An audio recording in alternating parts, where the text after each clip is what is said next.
मेट्रोचं अखेर लोकार्पण झालेलं आहे. मुख्यमंत्र्यांनी याचं लोकार्पण केलेलं आहे. उपमुख्यमंत्री एकनाथ शिंदे सुद्धा होते. माझ्यासोबत स्थानिक आमदार आहेत. त्यांनी पाठपुरावा केलेला आहे असं त्यांचं म्हणणं आहे. आपण त्यांच्याकडून जाणून घेऊया की त्यांनी नेमके काय प्रयत्न केले. काय सांगाल? श्रेयवाद चाललेला आहे. मी मेट्रो मॅन आहे, मी शिल्पकार आहे. तुम्ही कोण आहात? बघा, असं आहे की मी या भागातला लोकप्रतिनिधी आहे आणि 2014ला पहिल्यांदा महाराष्ट्रामध्ये भारतीय जनता पार्टीचं सरकार आलं आणि त्यावेळी मी आमदार म्हणून आलो. या शहराची इच्छा होती की या मीरा भाईंदरमध्ये फ्लायओव्हर व्हावं.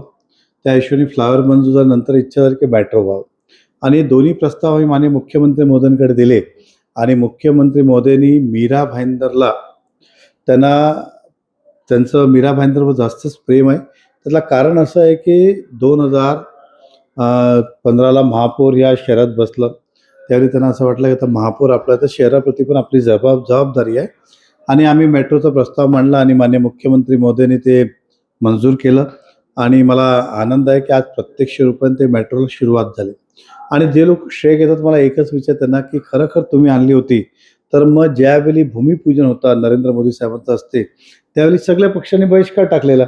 म्हणजे हे नक्की आहे की भारतीय जनता पक्षाचं हा स्वप्न होतं. भारतीय जनता पक्षाची ही विचार होती की मीरा भाईंदरला मेट्रो यावी आणि आज प्रत्यक्ष रूपाने मी शहरवासियांचं मनापासून अभिनंदन करतो. हा श्रेय एकाच व्यक्तीचा आहे, ते महाराष्ट्राचे मुख्यमंत्री देवेंद्र फडणवीस साहेब.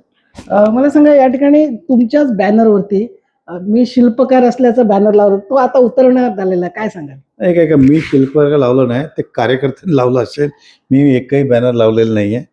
आम्ही कधी असं पण कार्यकर्ता उत्साहपूर्वक माननीय मुख्यमंत्री येतात किंवा आपल्या नेत्यांचे बॅनर लावत असतात, त्यांनी ते लावलं असेल.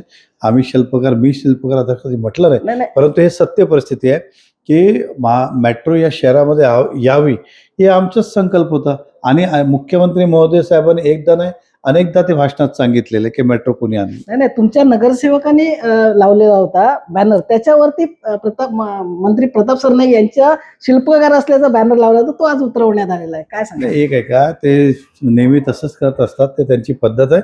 आम्ही काय फार त्याचा गांभीर्याने बघत नाही आणि लक्ष देत नाही, कारण शेवटी या शहराची जनतेला माहीत आहे का शहराचा विकास कोणी केलं, मेट्रो कोणी केलं. आणि आपण बघितलं की या निवडणूकमध्ये भारतीय जनता पक्षाला एकतर्फा मतदान झालं. त्याचं कारणच आहे की याचे सगळे शिल्पकार कोण आहे आणि कोण काम करतो ह्या शहराच्या नागरिकांना चांगलं माहीत आहे. मला सांगा, तुमचं यापुढचं काय स्वप्न असेल? तुम्ही यापुढे अजून मीरा भाईंदर प्राथमिकता त्याला दिली आहे की मीरा भाईंदरचं सूर्य धरणातलं पाणी हा लवकरात टार्गेटेड आमचं जुलैचं आहे. कसं या पाणी या शहरामध्ये आणावं, कारण आता की मेट्रो नंतर हा पाण्याचा प्रश्न सुटलं तर मला वाटले मोठ्या प्रमाणात ह्या शहराची समस्येचं समाधान होतील.